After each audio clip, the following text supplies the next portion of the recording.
Assalamualaikum warahmatullahi wabarakatuh. Mari kita mulai. Bismillahirrahmanirrahim.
Brosur halaman 12. Qala Abdullah, qala Rasulullah sallallahu alaihi wasallam, salasun la yadkhulunal jannata wa la yanzurullahu ilaihim yaumal qiyamah.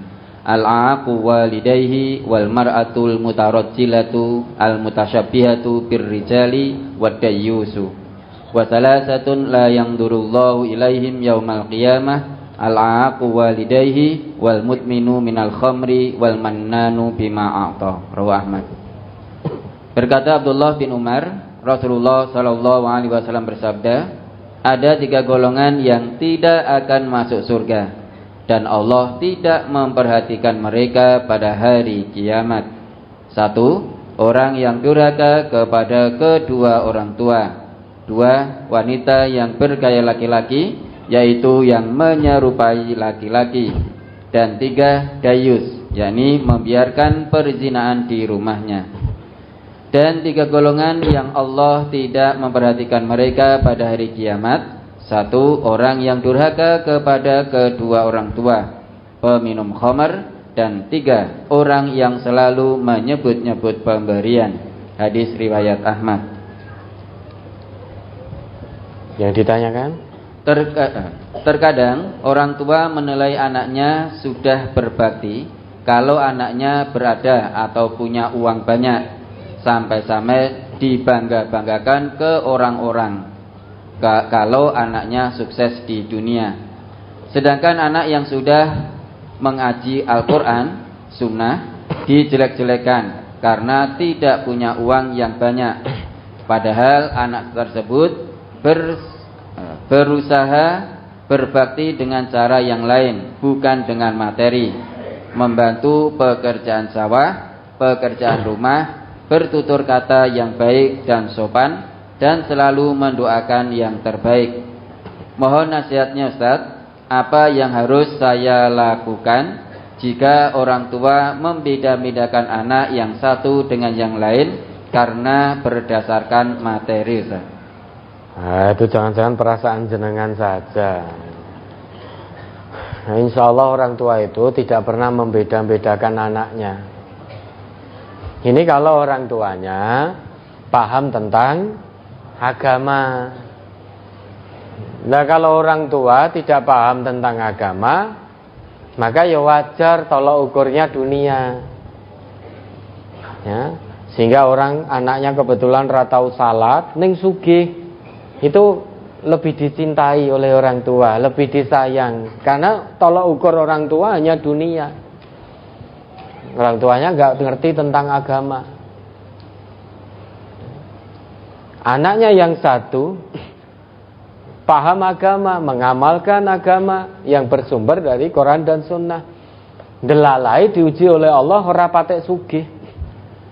Kalau yang tidak sholat tadi, yang sholatnya ya mong asal-asalan, tidak tanda anil fasya wal mungkar, itu diberi ujian oleh Allah berupa kesenangan uang yang banyak.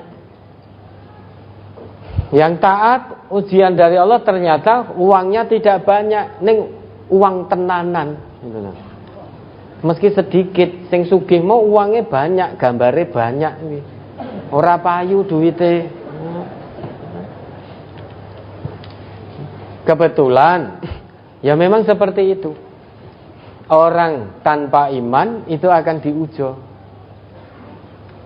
Orang dengan iman biasanya akan diuji. Ujian bisa berupa kesenangan dan juga kesusahan. Ujian bisa kesenangan dalam arti kekayaan mungkin, dan juga kesusahan dalam arti kemiskinan. Namun orang yang beriman diuji dengan kekayaan, dia bersyukur, menggunakan kekayaannya di jalan yang Allah ridhoi, bukan untuk kesombongan. Diuji dengan kemiskinan, dia bersabar, tidak mengeluh, tetap berlaku perwira. Itu orang yang beriman. Nah, kalau ada orang tua yang memang betul membeda-bedakan anak karena kekayaannya, ya maka jenengan jangan sakit hati. Tetap wasohibuhuma fid dunya ma'rufa. tetap bersikap baik kepada kedua orang tua, bergaul dengan yang baik, tetap merendahkan diri di hadapan orang tua, sekalipun dihina oleh orang tua, tidak apa-apa.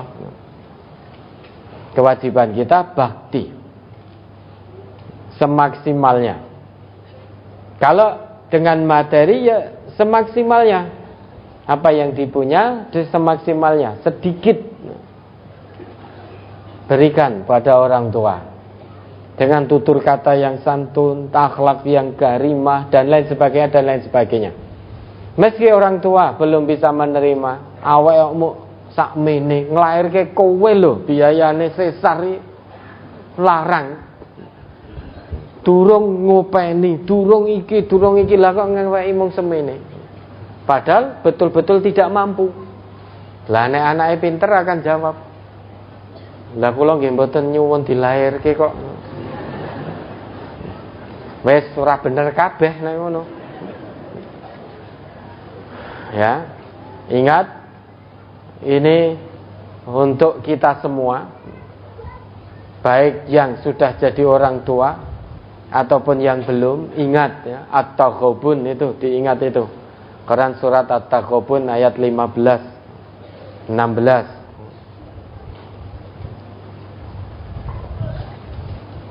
Innama amwalukum wa auladukum fitnah wallahu indahu ajrun azim. Fattaqullaha mastata'tum wasma'u wa ati'u wa anfiqu khairan li anfusikum wa man yuqa syuhha nafsihi faulaika humul muflihun. Surat At-Taghabun surat ke-64 ayat 15 dan 16. Innama amwalukum wa auladukum fitnah wallahu indahu ajrun azim. Fattaqullaha mastata'tum wasma'u wa ati'u wa anfiqu khairan li anfusikum wa man yuqa syuhha nafsihi faulaika humul muflihun. Sesungguhnya hartamu dan anak-anakmu hanyalah cobaan bagimu, dan di sisi Allah lah pahala yang besar. Maka bertakwalah kamu kepada Allah menurut kesanggupanmu, dan dengarkanlah serta taatlah, dan nafkahkanlah nafkah yang baik untuk dirimu. Dan barang siapa yang dipelihara dari kepikiran dirinya, maka mereka itulah orang-orang yang beruntung.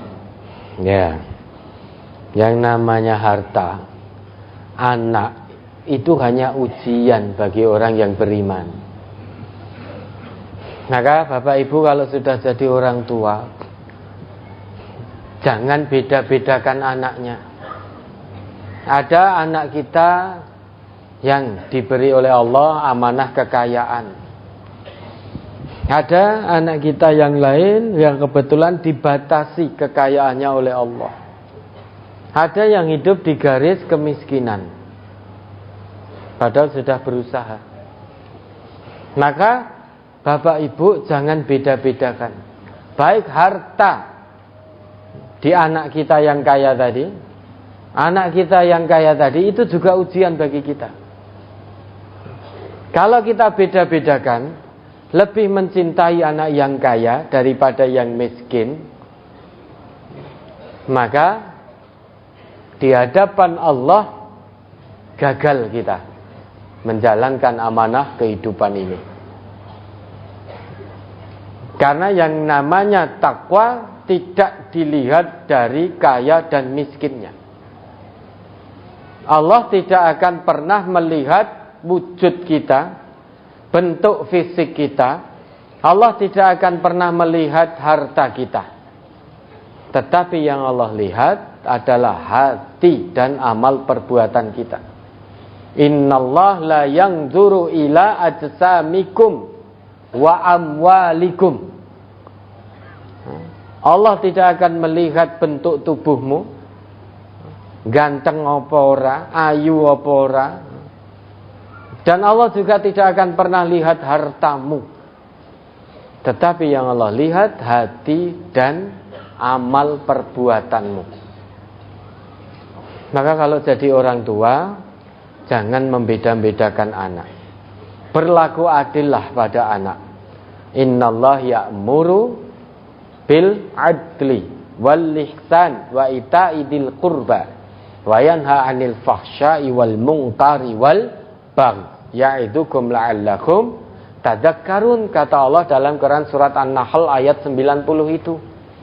Sesungguhnya Allah perintahkan pada kalian berlaku adil, jangan condong kepada salah satu pihak. Meski anaknya yang kaya itu salah, ya jangan dibenar-benarkan. Kebetulan sedang berselisih dengan anak yang satunya. Anak satunya kebetulan miskin, yang satu kaya. Kalau ditinjau dari kebenaran Quran Sunnah, ternyata yang menyimpang anaknya yang kaya tadi. Karena kaya sering memberi orang tuanya, maka anak yang kaya tadi meski salah menyimpang dari Quran dan Sunnah tetap dibener-bener. Anaknya miskin tidak pernah memberi, padahal ditinjau dari Quran dan Sunnah ternyata betul. Karena miskin tetap disalah-salah. Nah, orang tua yang seperti ini tidak adil. Tidak adil, sedangkan Allah perintahkan untuk berbuat adil. Tapi orang tua yang membela anak, membeda-bedakan anak karena materi, ini orang tua yang tidak adil.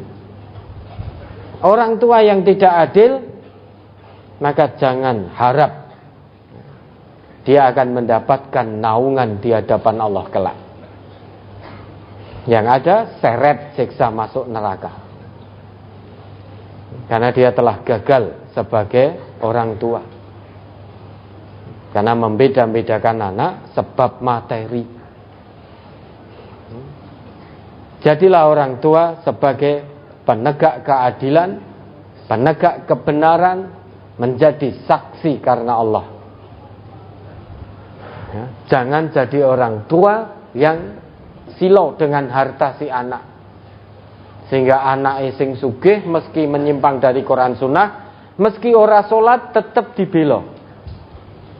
Anaknya yang miskin, tertib sholatnya, tanha anil fasya wal munkar, hanya gara-gara miskin, itu disalah-salahke.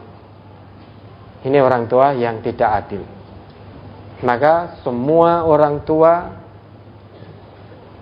yang ada di keluarga besar Majelis Tafsir Al-Quran, jadilah orang tua yang adil, penegak kebenaran. Jangan membedakan anak karena materi. Jangan membeda-bedakan anak karena titel akademiknya. Anaknya enak sing doktor, sing siji hanya lulus SD SMP. Sing lulus SD SMP di singkir-singkir. Ini orang tua yang tidak adil. Belum tentu anak yang kaya, belum tentu anak yang titel akademiknya lebih tinggi itu lebih bertakwa di hadapan Allah daripada anaknya yang miskin, daripada anaknya yang tidak sekolah. Yang namanya kekayaan, namanya titel akademik bukan jaminan ketakwaan. Maka Nabi kita bersabda, at-taqwa hahuna, at-taqwa hahuna, at-taqwa hahuna. Takwa itu ada dalam dada. Sampai 3 kali. Nabi tidak bersabda takwa berada dalam uang, dalam jabatan, pangkat, titel dan lain sebagainya. Bukan. Tapi at-taqwa hahuna. Maka yang namanya gelar akademik, pangkat jabatan, harta kekayaan, itu bukan jaminan ketakwaan seseorang. Belum tentu orang yang kaya lebih bertakwa daripada yang miskin. Belum tentu orang yang miskin lebih bertakwa daripada yang kaya. Belum tentu seorang doktor lebih bertakwa dari seorang master S2, S1, SMA. Belum tentu orang yang punya titel akademik tinggi lebih bertakwa daripada orang yang tidak pernah sekolah. Begitu pula sebaliknya, belum tentu orang yang tidak sekolah lebih bertakwa daripada orang yang bertitel. Maka ketakwaan itu ada di dalam dada. Jangan lihat materinya, jangan lihat pangkatnya, jabatannya, jangan lihat gelar akademiknya, tapi lihat perbuatan dan hatinya. Karena Allah hanya melihat hati dan perbuatan. Nah, kalau ini orang tua di luar warga MTA, kita tidak mengurusi. Tapi kalau ada orang tua dan dia menjadi bagian dari keluarga besar MTA, kok membeda-bedakan anak sebab materi, pangkat, jabatan, gelar, dan lain sebagainya, ini orang tua yang harus kita urusi. Jangan sampai orang tua yang seperti ini wis ngaji tapi nggak ngamalkan hasil kajinya dengan cara membeda-bedakan anak. Percuma ngajinya, sampai di hadapan Allah dia akan menyesal penyesalan yang tiada guna. Ya, ada lagi.